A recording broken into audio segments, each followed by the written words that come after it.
I've got the clipboard over there. Okay. Okay.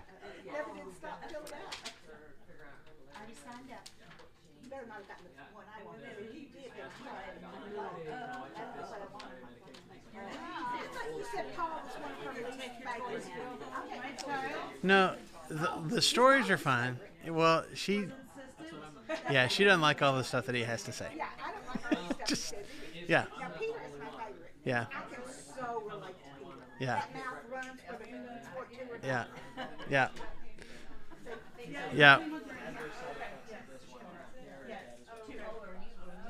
Okay, we're going to go ahead and get started. Thank you guys for being here. There's a clipboard going around in case you didn't get to sign up on Sunday for VBS volunteers. So feel free to, I don't know, if it doesn't get to you while we're sitting here, yes, feel free to volunteer. Matter of fact, please do volunteer. It'll still be around when class is over. So that's coming up. We're about a month and a half away from it. So we need to go ahead and get signed up.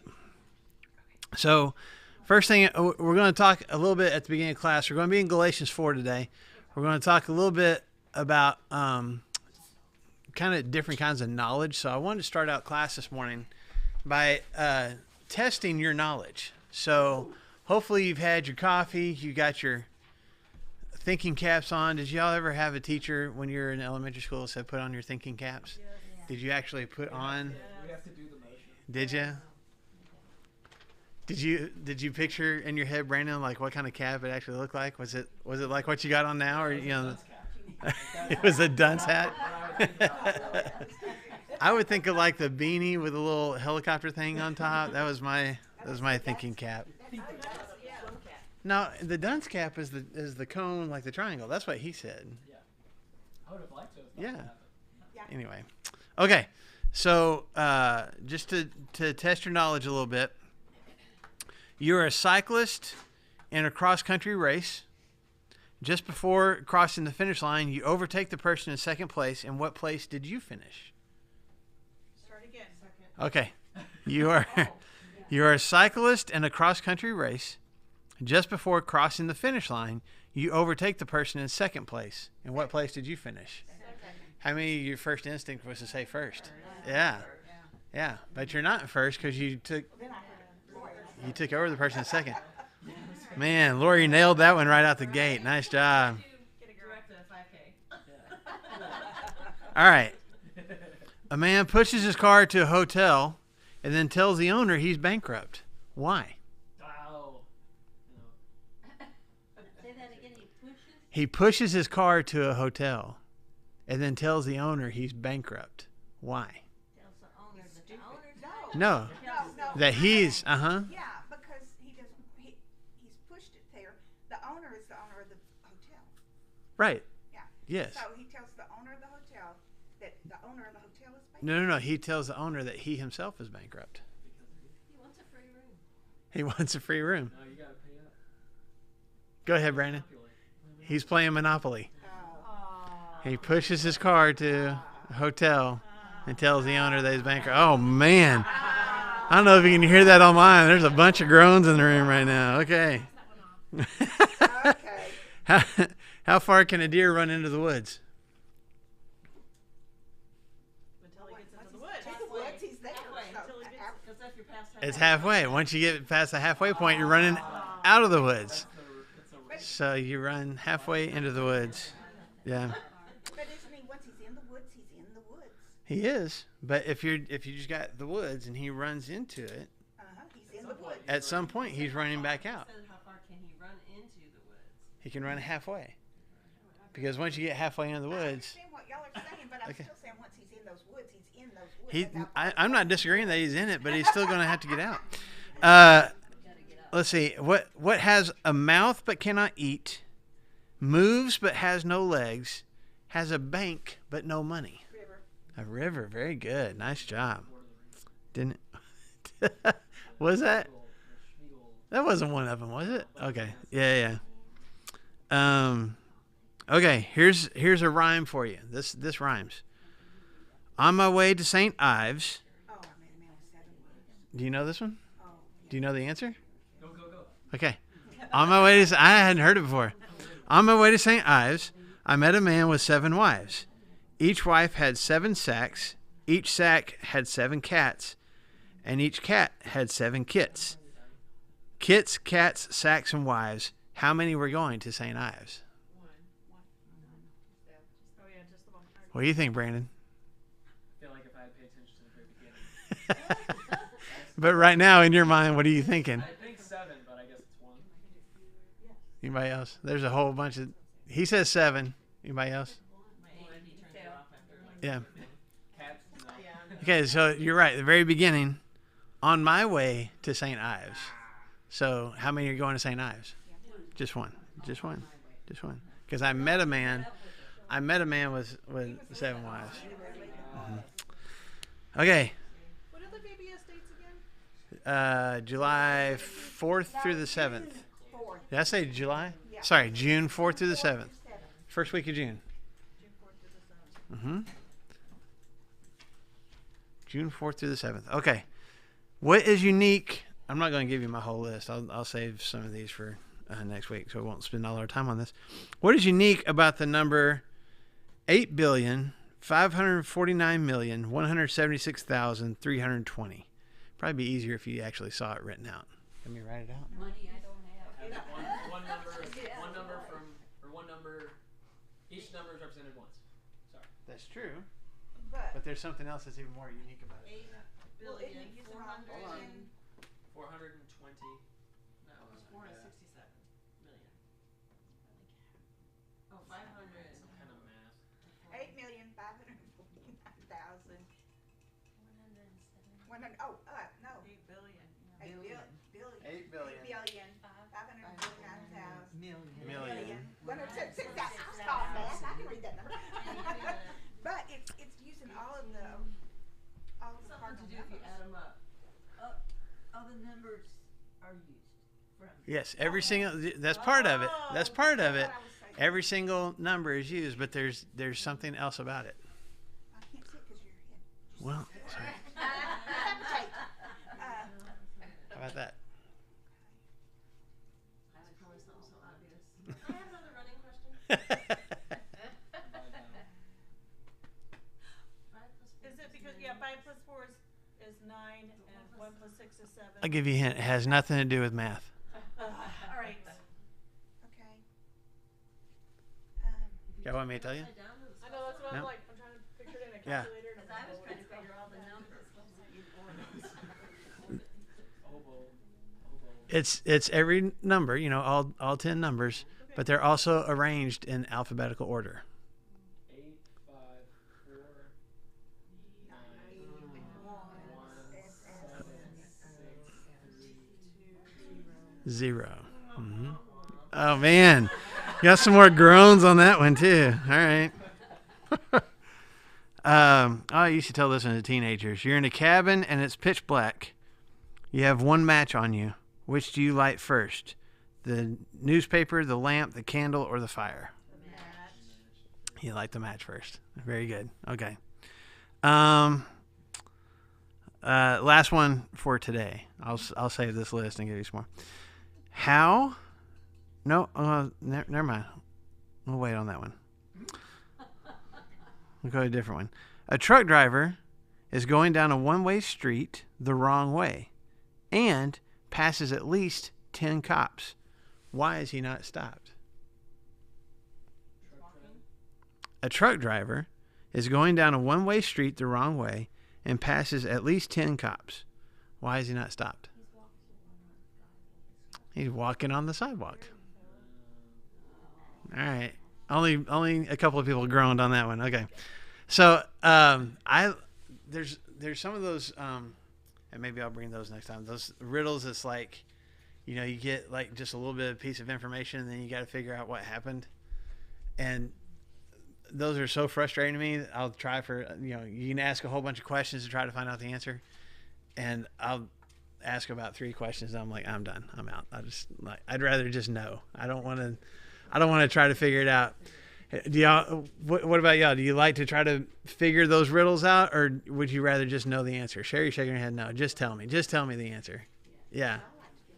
You like to figure them out? I love to go to escape rooms. And Yeah. figure all that stuff out. I love it. See, the escape rooms is like not that I've been to one, but I've seen like the different games. No, I'm saying I've seen different games online that are similar, where you got to figure out the different puzzles and stuff. To me, that's different than somebody saying, okay, there's a guy in the woods and he's dead, and there's a match beside him, and what happened? And you're like, ugh. You're trying to answer all those questions and figure it out, and I just get frustrated. I'm just like, just tell me. One puzzle like that in every escape room. Oh, is there? Yes. Okay, well then I'm not doing an escape room. And done.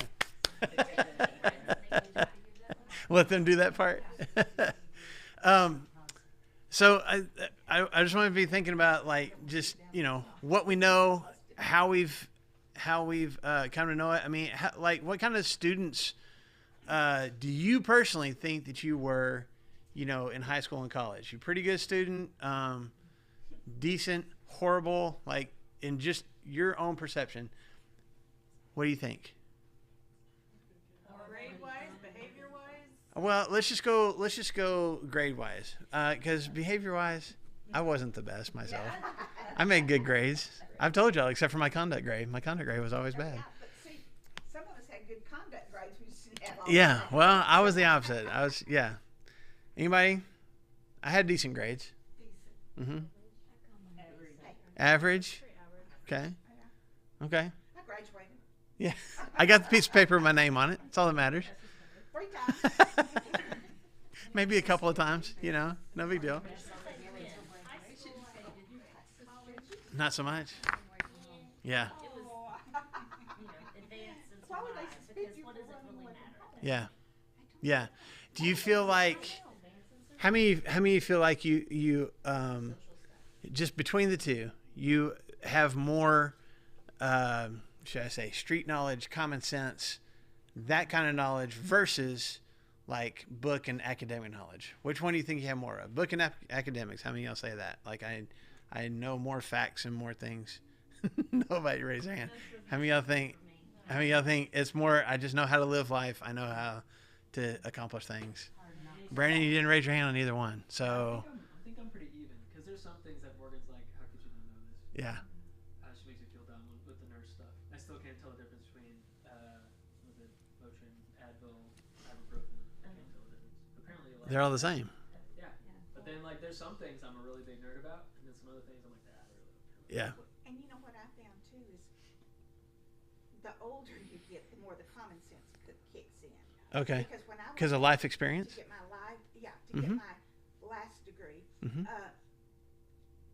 it was a lot easier. Mhm. And I figured that was because I was a non-traditional student, and all these kids that had just come in on Monday morning, fresh from the weekend, Mhm. had no common sense. Right. They just, their brains were gone. Yeah. And so I thought, well, that just makes sense. But then I thought, when I was 18, did I think that made sense? Or when Yeah. I was 20, did I think that made sense? Yeah. So I think life experiences outweighs book knowledge. I Totally like book agree. knowledge, but Totally agree. Life experience helps out a whole lot more. And if you think about it, I'll get you in just a second, Sherry. This is one of the things that Chrissy talks about a lot, both in the classes that she teaches, but she shared it here too. Just as far as our physical development is concerned, the last part of our brain to fully develop is our decision-making part of our brain. And that doesn't fully develop until, I think it's like, 18 to 20 for girls and like 20. Well, but I'm saying I know it's a little bit older for boys even than it is for girls is what I'm saying. So I know there's a difference. Come on now. 25, she said 25 for everybody. Did she? Yeah. Okay. I thought it was a little bit later for boys. And then for boys it's 20, well they've just raised it. For boys it's 27 now. Okay. Oh, Okay. yes. So we're getting worse. Yeah, we were. We're getting worse. Okay. I've only just now. Yeah. become Yeah. something. What are you going to say, Pam? This is a funny story. I do too. Summer and Scotty were living with us after college. Right. And the internet went down. And so Summer called me and said, the internet's down. I can't find this phone number. And I said, use the telephone book. Yeah. But She went, oh yeah. yeah, but my kids wouldn't even know what a telephone book necessarily even is because we don't have them anymore. A minute ago, you were going to say something, Sherry. When I was in school, I'm dyslexic, Uh huh. and I don't hear Mm-hmm. Like if I want to know, say, how to spell river, I might look if I knew how to spell ocean, Uh-huh. and I can't. And so consequently, when I was young and in school, they basically said, "Oh, you're just stupid and you're not trying." So I had to memorize and do all this, Yeah. pick up on what they're saying and Mm-hmm. remember it. So I always had a fabulous memory. Yeah. But I could not to read or to do things. I think I was probably 10 years old before I could tell time. Yeah. It Just because of the way your brain functioned. But Mm-hmm. what was funny, years later, well, before I graduated, they did IQ on everybody, and my siblings were all honor students, Mm-hmm. and I was always compared to them. Right. And years later, I found out that I actually had the highest IQ of all of them. Well, there you go. But Did you rub it back in their face? no. Well, my one sister, who's in college and taught school, Yeah. she said, I just can't figure it out. You had a hard time getting through school, and you're making more money than I am as a teacher. I said, I just knew the right way to do it. That's right. Or you knew the right people, one of the two. So let's look in Galatians chapter 4 as we're talking about knowledge, and I think you're right. I think, I don't want to discount book smarts and gaining knowledge, and even on your jobs and stuff, you need to learn how to do some of those things. But life itself just kind of becomes a great teacher. And the more we experience things, the more, hopefully, the more common sense, the more knowledge that we get. But look at what Paul says, and I'm going to read, I'm going to start in verse 8 of Galatians chapter 4, but I'm going to read all the way through verse 20. Hopefully we'll get to the end of the chapter today, but we'll at least get this part done, okay? So a little bit lengthy reading, but y'all follow along with me. Formerly, when you did not know God, you were slaves to those who by nature are not gods. But now that you know God, or rather are known by God, how is it that you are turning back to those weak and miserable principles? Do you wish to be enslaved by them all over again? You are observing special days and months and seasons and years. I fear for you that somehow I have wasted my efforts on you. I plead with you, brothers, become like me, for I became like you. You've done me no wrong. As you know, it was because of an illness that I first preached the gospel to you. Even though my illness was a trial to you, you did not treat me with contempt or scorn. Instead, you welcomed me as if I were an angel of God, as if I were Christ Jesus himself. What has happened to all your joy? I can testify that if you could have done so, you would have torn out your eyes and given them to me. Have I now become your enemy by telling you the truth? Those people are zealous to win you over, but for no good. What they want is to alienate you from us so that you may be zealous for them. It is fine to be zealous, provided the purpose is good, and to be so always, and not just when I am with you. My dear children, for whom I again, in the pains of childbirth until Christ is formed in you, how I wish I could be with you now and change my tone, because I am perplexed about you. So, like I said, a little bit of a lengthy reading, but going back to what we've been talking about this whole time through chapter 3 and into chapter 4, Paul has been making this comparison with Christians now to Abraham. You know, remember all that? Abraham had promises from God, and he got those before the law was ever around. And then the law came, and the law wasn't necessarily a bad thing, but all the law could do was just point out our faults and condemn us for them, and not do anything to save us from the failures that we had until Jesus came. But the promises that God gave to Abraham are fulfilled through Jesus, not through the law. So he's been talking about that quite a bit.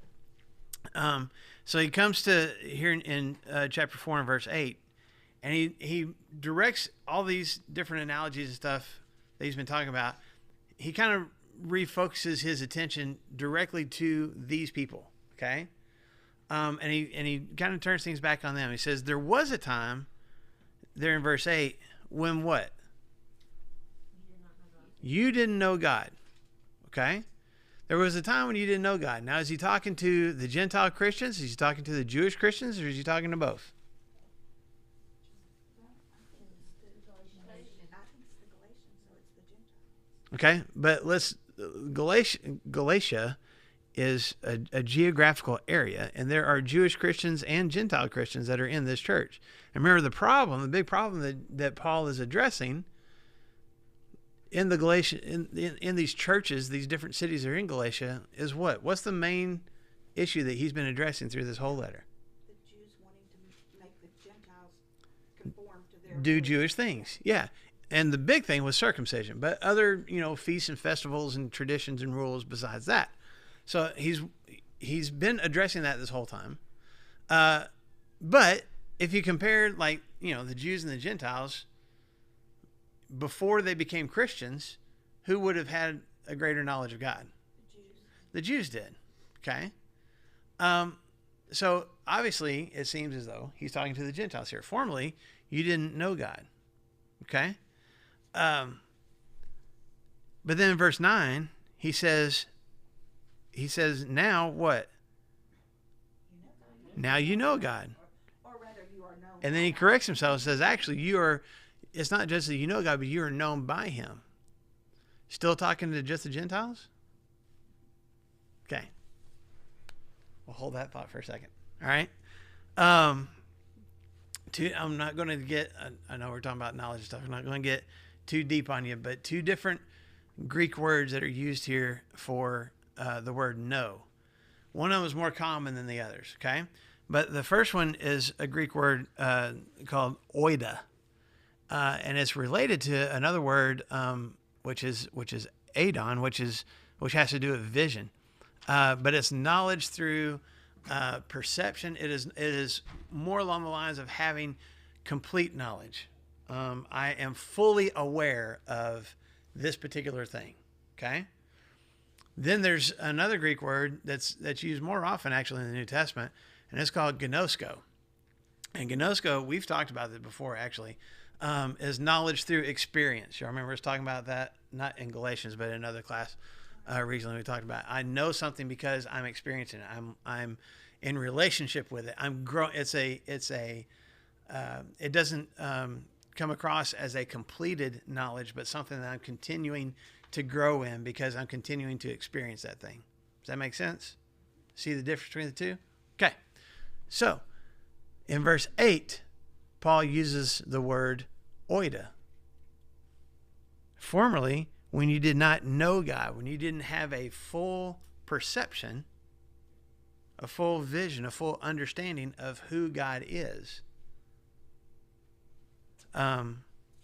you were slaves to those who by nature are not God's. Okay? You didn't have a full concept. You didn't have a full perception. But now, verse 9, he switches words. But now that you are knowing God, is how we would probably say it more literally. And it's not, now it's not even, okay, I know God, I have a full understanding of God, and I'm done. I am continuing to know more about God. I'm continuing to grow in my understanding of God. It is a never-ending gaining of knowledge and understanding because I'm in a relationship with him. Y'all see the difference? Okay? And then he uses the same word also, that God, I'm known by God. It is a continuing knowledge that God has of me. That the longer I am in a relationship with him, the more he and I both understand each other.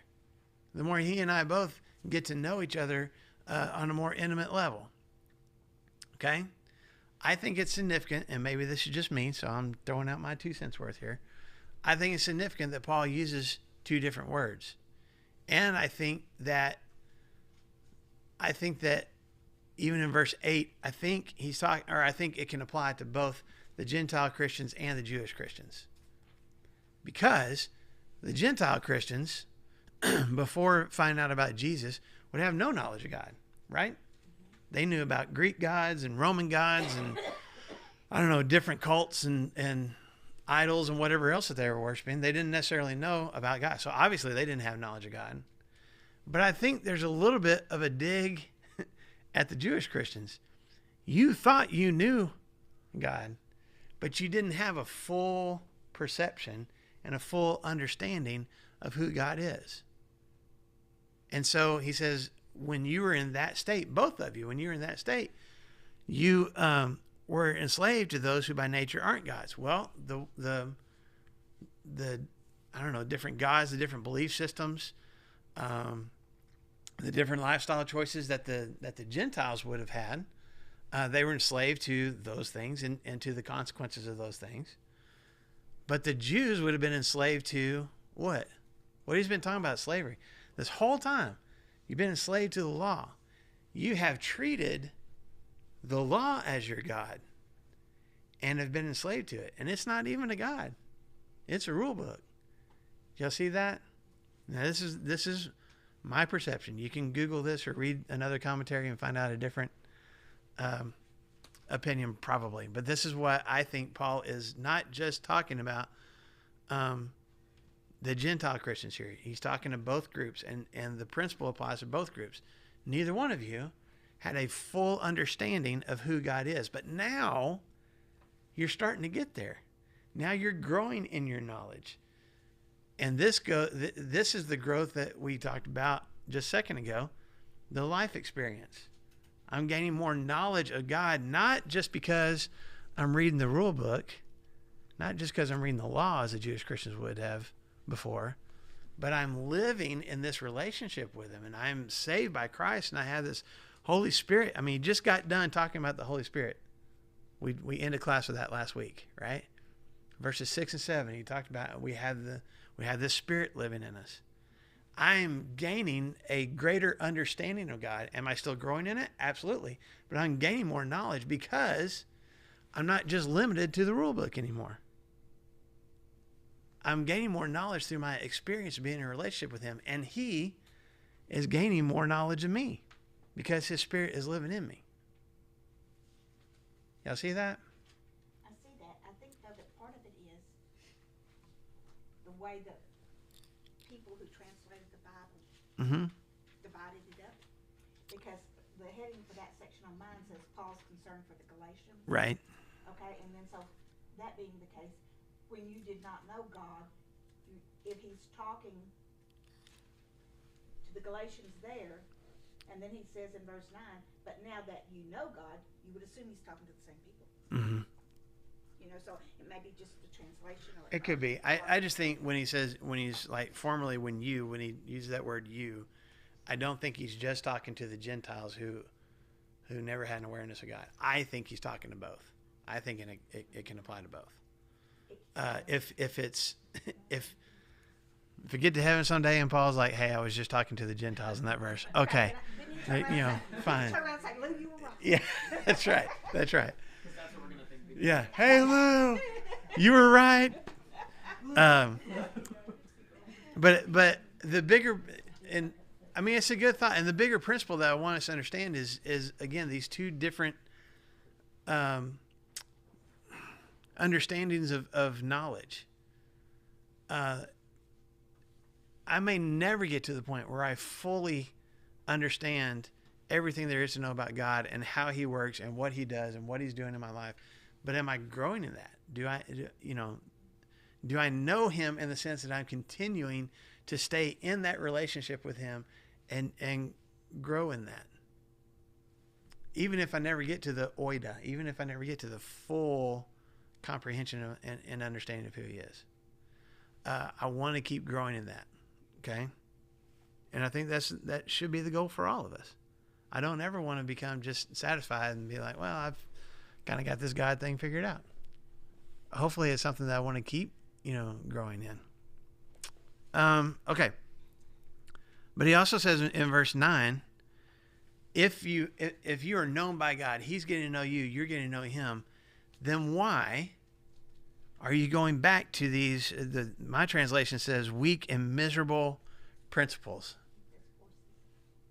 Okay. Some of you say forces. Mm-hmm. What do you say, Daisy? Mine says the weak and worthless elementary principles of the world. Yeah. So useless. Okay. Go ahead, Brandon. No, I thought. Yeah. So some say principles, some say forces, and the Greek word is the word basically for elements, like the basic elements of the earth. You know what I'm saying? Yeah. Those just the basic elements. That's the word that would be most often used in Greek culture of the day to describe just earth, wind, fire. The basic elements, and so.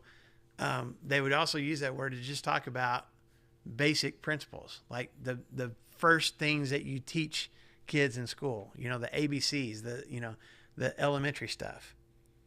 And Paul is saying you're going back to the elementary things, the basic things. But not only that, what's the adjectives that he uses to describe those things? Weak, miserable, worthless, Mine says bankrupt. bankrupt. Okay. And useless. Yeah. So I know I'm giving you a lot of Greek words today. The word for a weak means something that is without strength. It's powerless. It can't do anything. And then this word that I have is miserable. You have is useless, bankrupt, I think you said, is the word for being destitute, for being empty. Same word that Jesus uses in Matthew chapter 5 in the Beatitudes when he says, blessed are the poor in spirit, the completely empty, the completely destitute. Okay? So these basic foundational principles, you're going back to those, and they have no power. They can't do anything for you. They're completely empty. They're completely worthless. Now, Brandon was up here behind this microphone a couple weeks ago asking the question, was the law completely useless? And we decided, no, it wasn't. And Paul even says that back in chapter 3. It's not that this was useless, but it couldn't do what? It couldn't save us. It can tell you how God wants you to live. It can tell you the things that God wants you to stay away from. It can tell you about consequences, and it can provide the punishment, but it can't save you. It can't take away sin. It can only point it out and condemn it. Paul says, if I'm going back to the law, I'm going back to the basics. Even if I do that, even if I go back to just the original first 5 books, law of Moses, that can't save me. That can't do anything for me. That doesn't give me the Spirit living inside of me. It doesn't give me the close relationship with God because it can't. Does that make sense? Why are you going back to something that can't do what God can now do through Jesus? And it's almost, as we read that, we're like, well, duh. But, sometimes you kind of need to have somebody point out something. Sometimes you need to have somebody tell you to use a phone book. Sometimes you need somebody to put a mirror in front of you and go, look at what you're doing. Look at the choices that you're making. This is what Paul is doing here. Look at what you're trading in. You're trading being a full child of God and having God's presence in you through his Holy Spirit. You're trading that away to get back to the rule book that can't do anything for you. Yes, sir. Question. Just from I don't know, maybe it's the wording that I've got in my NIV. It says in verse 8, those who by nature are not gods. You're talking about. Mm-hmm. And then he says, you know God. Well, rather, you're known by God. And he says, why are you going back to the weak and miserable forces? My brain is going back to how Israel would give themselves over to these other gods or goddesses and stuff. Yeah. You think that is Paul almost being we're worshiping this almost as a god? Yes. But under the well, no, it's one God, but we're putting the law above the relationship with God. Yeah. Is he taking stabs at? I totally think it's digs at these Jewish Christians and at these Gentile Christians for buying into what the Jewish Christians are selling. But yeah, in the same way, anything, you can make anything an idol. You can make Even spirituality. You can make checklists an idol, which is what they were doing. Are you circumcised? Are you obeying the Sabbath? Are you, doing all these, observing the Passover, doing all these different Jewish things? Because if you're not, those things are important. But wait, I get to have the Spirit in me. I get to experience God on a personal level. You need to do the Jewish things, and that becomes like a God. Yes, ma'am. Well, I had a thought. Okay, I'm sorry. I thought you were about to say something and I interrupted you. I had a thought, and my facial expression showed you I had a thought. But Yeah.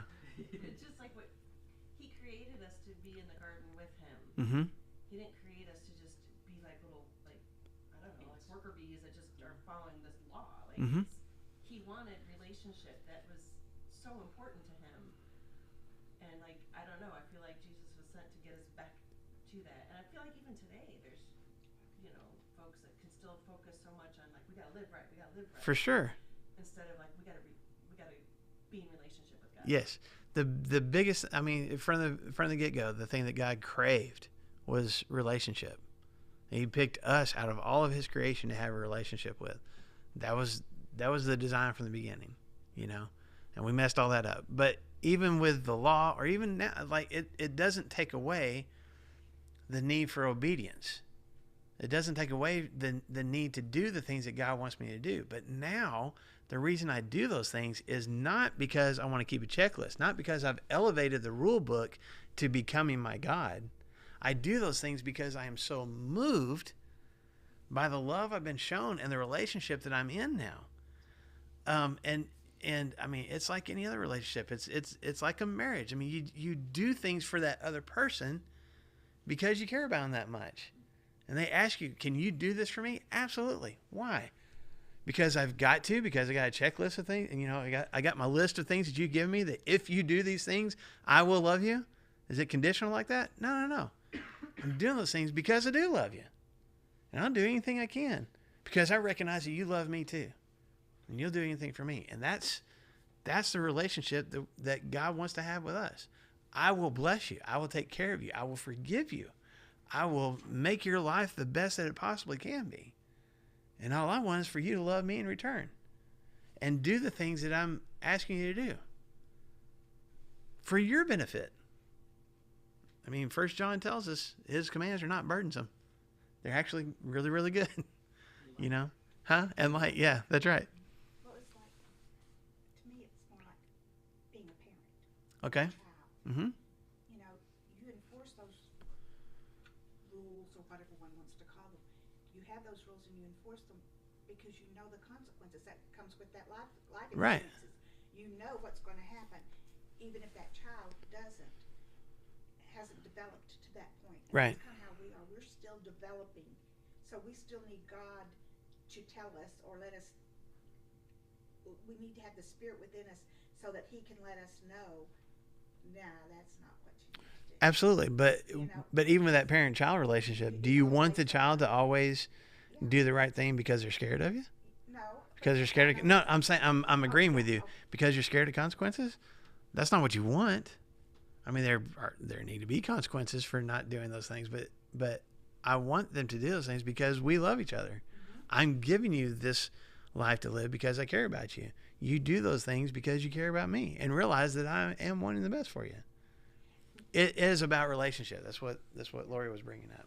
But and this nothing to do with anything except just a personal observation. When I was 3, my dad died. Mhm. So all my life, I have felt like God's my father. Mhm. You know, and for a long time, you know, I until I was almost an adult, probably, I thought I am the center of God's world. You know, God is my father. Yeah. Yeah. But you know, I mean, I took everything that I suppose a child would do with their father because Mhm. I don't have really an example. But I had that relationship with God from the time I was little, Mhm. and so I would be angry with God. There were times I Mhm. was angry with Him. I didn't think He'd made the right decision. It really bothered me that He doesn't listen to my opinion more than He does. Yeah. But you know, you just get that. I think that's why I just think of God as a father. You know, Yeah. That's my concept. I think it's great to think of him as a father. Totally. I'm really just wanting to piggyback on what you're saying. It is about relationship. This is what Paul is getting at here. And if you go back, if you people in Galatia or us nowadays go back to just elevating a checklist and a rule keeping mindset as your God, first of all, you're going to end up completely empty because those rules and things can't do anything for you. And second of all, you become a slave to them. I'm now enslaved to keeping all the rules and dealing with the punishment of not keeping all the rules because I can't do it all perfectly. And Paul's like, why are you going back to that? I just got done talking about the sonship yet. That you are a child. You have this intimate relationship with God that even people in the past haven't had before. Why would you walk away from that when you know how good it can be to be in relationship? Okay, good stuff. Let's keep going. Just to kind of emphasize this point, in verse 10, it's not just about circumcision. He says you're observing special days and months and seasons and years. This would be, I mean, if you go back, into Leviticus and, I don't know, Numbers, Deuteronomy, when you see the year of Jubilee or the Passover, the Feast of Tabernacles, or there's all these different things. And again, these Jewish Christians were saying, yes, we believe in Jesus. Yes, Jesus died on the cross, saved us from our sins. And yes, you have to obey the Sabbath. And yes, you have to get circumcised. And yes, you have to, do the Passover every year.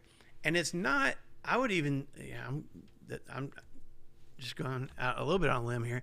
I don't think Paul is necessarily saying that those things are bad. You want to keep doing Jewish things? Fine. Don't enforce those things on anybody else. And don't assume that those things are what makes you righteous. He's already answered that. We are righteous because we believe that Jesus makes us righteous. That's where our righteousness comes from. Can I still observe the Sabbath? Absolutely. Can I still have a Passover in my house? Please do. But that's not what saves you. It's the relationship, that saves you. But then he says in verse 11, I'm worried that what? He's wasted his time. I'm worried that I wasted my time. What a thing to say, man. He's calling us some pretty brash things before, but maybe I am. That would suck to hear from my dad. Like, maybe I'm just wasting my time. Oh my gosh. It's a little bit of passive aggressiveness. You think it's a little aggressive? What? I said you see his humanity in this, like For sure. It's come out through this whole letter. We pointed it out multiple times. But he's just so frustrated. And so now, instead of just attacking, it's, you know what? Maybe I wasted my time. King James says, I am afraid of you.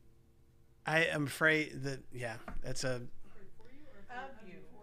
Well... I'm afraid of you, lest I have bestowed upon your labor in It's not afraid as in I'm scared of you. It's I am afraid. I looked that up. I'm afraid on your behalf. Like I am fearful. Mine says, I'm afraid I may have labored over you in vain. Yeah, but the King James says I saw that when I was studying this too. The King James says I'm afraid of you. It's not fear. He's not afraid of the Galatians. He's afraid on their behalf. Yeah, no.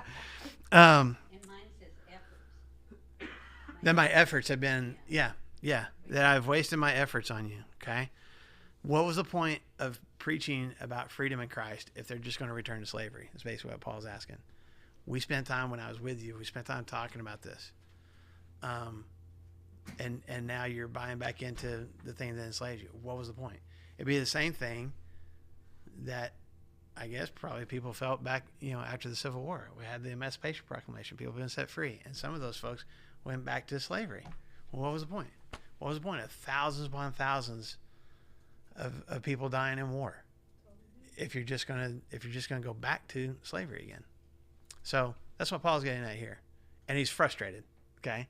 But he kind of softens a little bit and kind of switches his tone just a tad. And he makes it really personal right here, okay? And we get a little bit of insight into Paul's relationship, specifically with the Galatians when he spent time there, all right? So he says, I plead with you. I'm begging you. Become like me, for I became like you. Now, what does that mean? First of all, what is he saying when he says become like me? Meet me where I'm at? Kind of. Like he had converted from Judaism, so Mhm. he had taken over Christianity over Judaism. I mean, He had picked it. Mhm. He had already chosen. So become like me. Give up that part. Mhm. Become like me. Paul had walked away from his Judaism. I mean, if you go to, I think it's in Philippians where he kind of goes through his resume of how devout a Jew he was. I mean, think about it. Before he became a Christian, you go in the book of Acts. What's he doing before, he meets Jesus? He's imprisoning. He's beating. He's killing people who believe in Jesus. So he completely shifted gears. I mean, he went as far the opposite direction as you possibly could. He uses the same kind of phrase in 1 Corinthians chapter 11, verse 1, where he says, follow me as I follow Christ. It's the same kind of mindset here. I'm on this journey away from the way that I used to be. So become like me. Do what I'm doing. But then he also says, I became like you. What does that mean? Not following the Jewish law. Yeah. That wasn't in their roots. Yeah. If you go back to Acts chapters 13 and 14, when Paul is going through this area, I mean, the first place, every time he went to a new city, he and Barnabas, what's the first place that they went to? The synagogue. They went to the Jewish church building. And they talked to those people about, hey, the Messiah that you've been teaching about and learning about, and your ancestors did too, he's showed up. His name's Jesus, and you have life in him. That's where they started. But in every single one of those cities, what would happen? They would plot against his life, and he had to leave or whatever. But he specifically one time, I think it's in Iconium in Acts chapter 14, maybe it's 13. I don't remember which city it was now. I'm sorry. One of those two, he specifically said, they're arguing so much that he and Barnabas are like, you know what? We're done. We're going to the Gentiles now. And for Paul, a devout Jew, to become like a Gentile and to share with them, I don't have to do Jewish things anymore, and I want to live in your world, and I want to talk to you about Jesus. I became like you. I met you where you were so that we could get going in the direction that we need to go. So stay on this journey with me. Keep following me. I met you there. Now keep walking with me this direction. Okay? I got to pick up my pace a little bit. Verses 13 to 16, he talks about this illness that he had. And he said, that's the whole reason I came to preach to you guys in the first place. And you had the opportunity, if you wanted to treat me with contempt, to treat me with scorn. But you didn't do that. Matter of fact, you treated me like an angel. You treated me like Jesus himself. You were so kind and so compassionate to me. What is this illness that he's talking about? That was my next question. That's Sherry's question. What is this illness? Do we know? This was in his first missionary journey? Mm-hmm. He's still young and spry. I mean, as young as he was then. Well, I don't know, is this what he was arrested for, I guess, or did he not be with them because of it? Right? Do what now? Like, was he taken away because of the illness, or? No, he was there. They kind of helped. It seems to indicate they kind of helped nurse him back to health.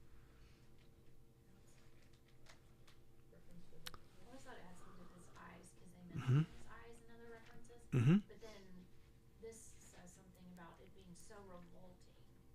My sickness was so revolting. Oh. It could have been so revolting. Mhm.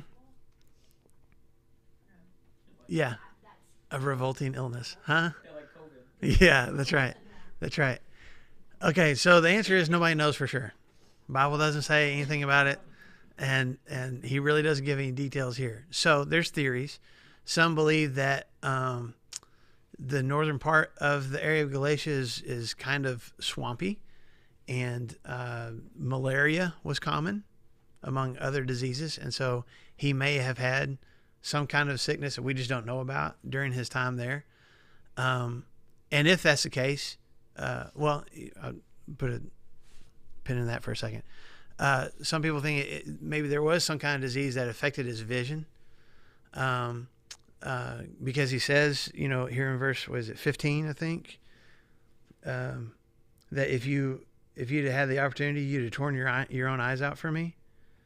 And then later on at the end of this letter, as he's wrapping it up, he says, hey, you can tell that it's me writing this because I'm using really large handwriting, so that it seems as though Paul has some kind of vision issues.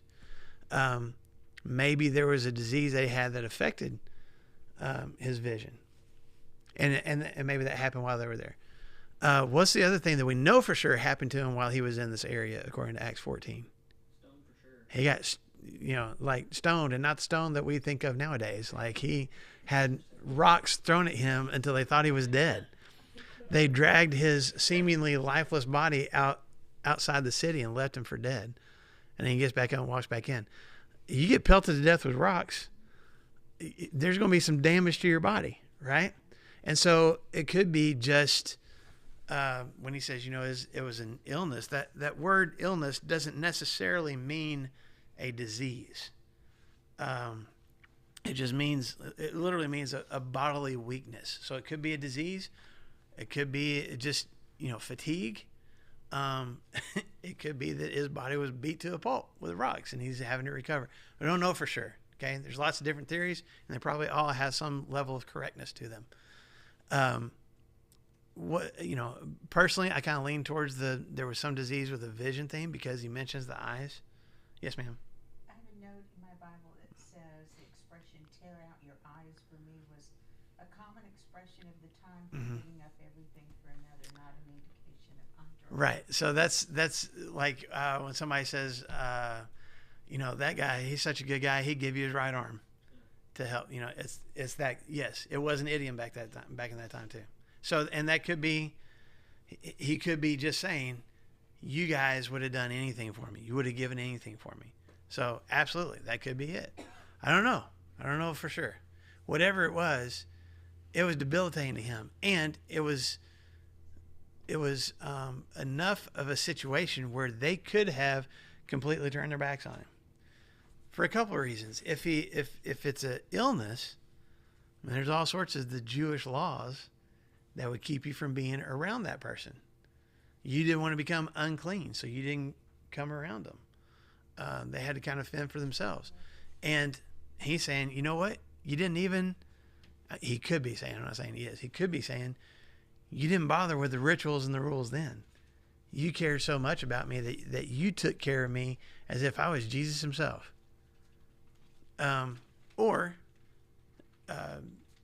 It could be, if it was the stoning, if it, whatever it was, you would be considered to be cursed by God.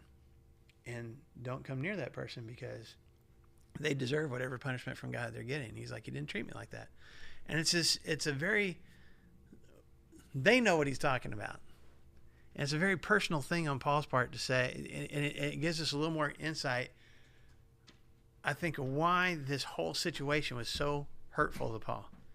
It's not just that they're turning their back on his teaching, but he feels like you turned your back on me, and we used to be close. I owe my life and my health to you people.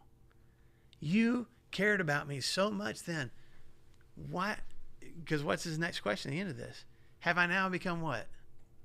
Your enemy. Now, so now you hate me? Like, it wasn't that long ago that we were close. And now we're enemies. Why is that? And it's a very, you get a sense of very personal hurt that Paul is feeling here. Okay? So it's almost like he interrupts his own train of thought, and just like, you know what? Let me get real for a second. I'm hurt because I know how much you guys, I experienced how much you guys used to care about me. And now I feel like it's not that you don't just care about me, you hate me. And I don't know why. Okay, let me get back to where I was, because he goes back in verse 17 and turns it back on these Jewish Christians again. So he says, these people, or those people, are zealous to win you over. They're passionate about winning you over. Winning you over to what? Their beliefs that the law was, that they had to be circumcised and all that kind of stuff. Yeah. Those people are zealous to win you over, but for no good. What they want is to alienate you from us so that you may be zealous for who? It's not even just about the law. This is a pretty significant dig that Paul is kind of attacking with here. Okay? He just calls it what it is, at least from his perception. This isn't just about rule keeping. This isn't just about being good Jews. They want you on their side. Their pride is being hurt.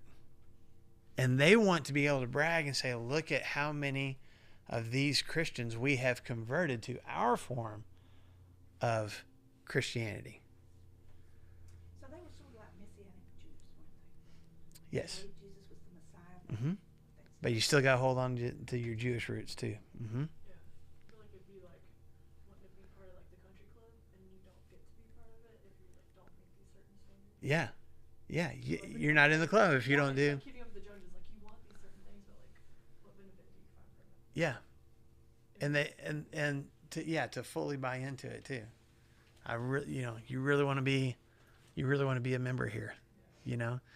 Well, the synagogue was that was their livelihood, though, right? It was definitely the well, Because they didn't want to be kicked out of the synagogue. right. It was as much a social construct as it was a religious one, for sure. Yeah, it was part of being a part of Jewish society was being a member of the synagogue and being allowed to worship there. Kicked out or excommunicated from? For sure. Oh, yeah. Yeah. A lot of them got kicked out just for believing in Jesus in the first place. I didn't know if they took them out and stoned them or what. No, they just wouldn't be allowed to come worship anymore. They were just, and this is what we were talking about in the sermon a couple weeks ago about Matthew. Matthew wasn't allowed to go to the synagogue because he's a tax collector. Tax collectors were excommunicated from the synagogue. It'd be the same thing for a lot of these Christians too. Because that's pretty egregious, believing in a God that is not actually God. Mm-hmm. Okay, well, you can't worship it with us anyway, because we're waiting for the Messiah, and this guy's not it. Right. You don't get to worship. Right. So even if these Jewish Christians had gotten kicked out of the synagogue because of believing in Jesus, now they were kind of doing the same thing to these Gentiles. Well, if you're gonna come to church, you're gonna have to get circumcised. You're gonna have to do all these other things too. And Kind of sounds familiar, doesn't it? I'm not gonna go too far down that road, but it's some of the same things that different denominations do nowadays. Okay, that church down the street, I mean, I guess they're Christians, but they're not real Christians like us because they don't do things the way that we do. Or maybe they feel that way about us, you know? Things haven't changed in 2,000 years, I guess is what I'm saying. Have you ever been to a service at a synagogue? Have you ever gone? Mm-hmm. Isn't it? I don't know. I went like 2014, and like you can see the love there. Like, For sure. Like I think that's the one thing. I don't know. It's a whole different What was conversation. it? But I'm sorry, Yeah. that's what you said. She asked if I've been to a synagogue worship service before. Mm-hmm. yeah, like just like it's crazy because like for me it's like I still felt God there, and I don't know if that was just my own spirit like still Sure. registering with that because I struggle with that because like The only time that I've been there for any kind of worship service is during Rosh Hashanah, which is the Jewish New Year. So it was a little bit different than like your standard, your standard Saturday thing. Yeah. But it was very welcoming. Like anybody is welcome to come. Like even if you just want to sit there and watch what happens. yeah, that's what we You're said welcome about, to. Like we're kind of watching them do Yeah. their service. But Yeah. It's just kind of like I don't know. You could see that love and devotion there. It's just I really wish we would have had a conversation with them. Just Yeah. To see, but I know there's a lot of offense sometimes taken with those conversations. Sure. But to take what you're asking there and bring it back to what Paul's saying here, the zeal, he even says, it's not wrong to be zealous. I mean, he says that, what, verse 18? It's fine to be zealous, provided that the purpose is good. If you're excited and passionate about something, great, as long as it's the right thing to be excited and passionate about. But these people are passionate about what? This whole time, it seemed like they're passionate about the law, but he takes it a step further now. They're not passionate about the law. They're passionate about membership, about getting people on their team to think like them. Would he know these guys? Would he be like, oh, bro, it's... Probably some of them. I mean, reports had to have come to him from somebody else. Yeah, we're talking about like if he was talking to the Jews and the Gentiles, or just Uh-huh. the Gentiles, and I feel like it was written just for the Gentiles, but it's like side-eyeing the whole time. Oh, totally. Like he's kind of like, this is for the Gentiles. Like I wrote this to the Galatians, but it's like Yeah. he knows that they're reading it. Yeah. Yeah. and he just kind of says but even when he says those people, that's and you know who you are, that's kind of what he's saying there. You know who these people are, and he's not calling out names, but those people are zealous to win you over. And it's not bad to be zealous, but it needs to be for something good. And he says, matter of fact, there at the end of verse 18, to be so always, not just when I'm with you. So it's even good to be zealous, but be zealous for God and be zealous for this relationship that you have, and not just when I'm in town. You guys seem really excited when I was there, but I'm not there anymore, and you lost your zeal, or you shifted it over to something else. You need to hold on to that enthusiasm even when I'm not around, okay? real quick, because we're at the end of class time, but we can finish out this. I won't get to the end of the chapter like I was hoping, but we can finish this out. My dear children, he goes back to kind of this intimate relationship again. My dear children, for whom I am again in the pains of childbirth until Christ is formed in you. How I wish I could be with you now and change my tone because I'm perplexed about you. Now, we all know, we can all agree, Paul would know nothing about the pains of childbirth except what he's been told, okay? Unless he had a tummy ache. I mean, kidney stones, I've heard of worse. I don't know. I haven't been through childbirth, so I don't know for sure. But understand the analogy. He is hurting. This isn't just it's not even anger. Although there has been some anger that's come out, I think, that we've seen so far in this letter. But he is hurt. This goes back to what he was just saying a couple of verses ago. I am just physically and emotionally hurting because of what you guys are choosing to do. I am perplexed. And that word perplexed, it means, it's the Greek word for a way or a path, and then you put the letter A in front of it, so it's the opposite. You understand what I'm saying? Like, he's saying, I am without a path. I don't know what to do. I can't see. I mean, look how much he's written so far, and he's still just like, I don't know what to say next. And I've had those moments with my kids, with my spouse. They've had those moments with me where you're just like, I'm so upset right now, and like, I feel like I've said all the things, but I'm still, there's so much that I still feel like I need to say, but I can't even find the words. I don't even know how to express it. And what does he wish? That he could be there doing it. If I could just be in the same room with you. Because why? What's different? It is. And like his tone, he admits, his tone has been, I wish I could change my tone with you. I wish I could change how I'm saying this. You ever get texts or emails from somebody and you can't hear the tone? And sometimes it sounds a whole lot more harsh than what you mean for it to, right? Especially if you don't use emojis like me. I never use emojis. So how are people supposed to know what kind of tone I'm using with that, right? I mean, this way Paul is. Obviously, I mean, we're 4 chapters in. He is angry, upset. He's using really blunt verbiage. And in this moment, this section of Galatians 4 is when he really, you see more the hurt than the anger. And man, I wish I could be in the room with you so we could just talk about this. So I'm not preaching at you. And we could just have a conversation about it. So as harsh as sometimes we think that Paul is, there are those moments where you see some compassion, some kindness, some wanting to change his tone a little bit, if he could be in the same room. So we'll put a bookmark there. I thought we'd get to the end of the chapter. It won't take us long to cover the end of this next week, because it really just goes back to another Abraham analogy, but it's his wives and his kids, not him. So it won't take us too long to start there next week. And then we'll jump in to probably my favorite part of Galatians, which is chapter 5. I love Galatians chapter 5. So we'll spend some time in there. Any final thoughts, questions from you guys? I know where Daisy was. Like, somebody was in that church reading this. It was like, there are some of these dudes that, just want it for themselves. Someone's got to like, and that's fine. Who could that be? As long as, yeah. I wonder who he's talking about. Yeah. Okay, thanks for coming today, guys. I don't know where the clipboard's right here. If you didn't get to sign up for Vacation Bible School, do that, please. We are a little over a month away.